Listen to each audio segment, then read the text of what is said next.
Are you experiencing a lot of tantrums in your household? Well, I'm going to tell you how to recognize the signs, how to minimize the occurrence, and what to do should they occur.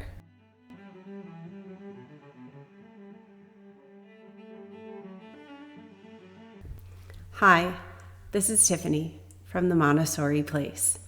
Today I'm going to talk to you about how to recognize the signs of when a tantrum is about to break loose, how to minimize tantrums, and what to do should they happen. The first thing that I want you to recognize is that tantrums are a normal part of child development. And when a child is having a tantrum, it's certainly not deliberate, and therefore the action should not be punished. The child is simply trying to find a way to express a need or express an anxiety or an injustice, and simply lacks the words or the understanding of what's happening in their body. What are some triggers or some things to look for? A child may throw a tantrum over shoes being placed in a different spot, simply because they're in that sense of order where they need things in consistent places. Your child could be throwing a tantrum because they're hungry and it's now a little bit past snack time or meal time. Other times your child might be having a tantrum because they're anxious. That was something with my daughter when she would get upset. It makes me think of one particular time where she had on her swimsuit and she wanted to play in the sprinkler, and I turned on the sprinkler and it was cold, and she was standing against the fence just upset, and she kept saying, "I need a hug, I need a hug, I need a hug." And that was her way of saying, "It's cold, I'm not happy, I'm trying to keep myself from having a tantrum. Give me a hug, please." Another trigger is overstimulation, too much going on, being too active when your child is tired. Another one is maybe you've spoiled a child, where a child is wanting and demanding something and you've constantly catered and given into that. And so now you've fed into that action.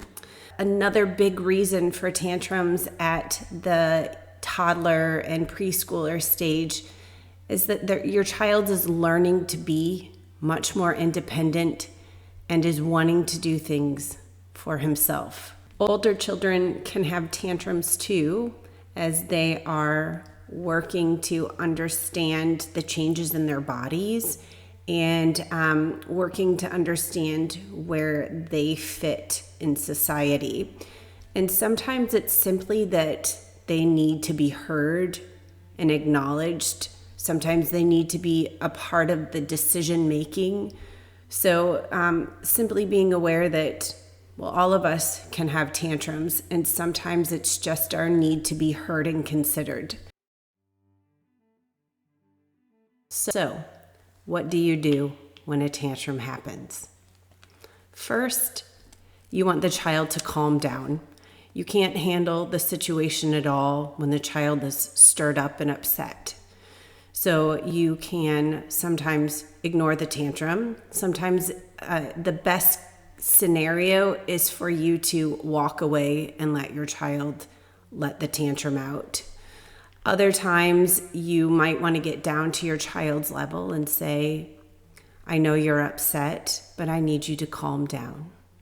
Breathe in through your nose, blow out through your mouth." And once they've calmed down, you can say, "Don't you feel better now? Now let's talk about what's wrong." You want to talk your child through the feelings that they're having, saying, "I see that you're upset," and acknowledging what they may be upset about.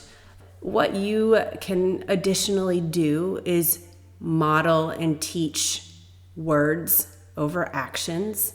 So providing your young child with words to use when he is able. And the other thing to do is help your child and model ways to problem solve and work through the situation before their feelings escalate to one of frustration. So the first thing that you can do is be prepared. Know your child's routines. Have consistent routines and consistent placements of things for children. Being aware of how you are portraying or giving off to your child. Are you portraying anxiety or being upset about something? Well, it's going to come out in your child. Another thing that you can do once your child has calmed down is look at the situation of what caused it. Was there a change in the routine? Is your child used to getting something and is demanding something, and now that your behavior is changing and you're not allowing it, is that something you could prevent from happening in the future?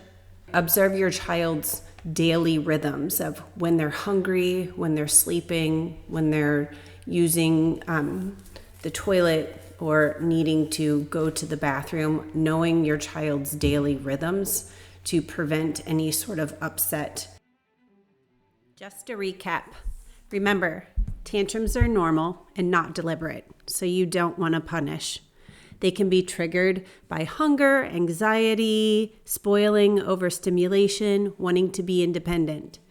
Analyze the situation, determine if you need to ignore, walk away, or calm the child down and speak through the feelings and model problem solving.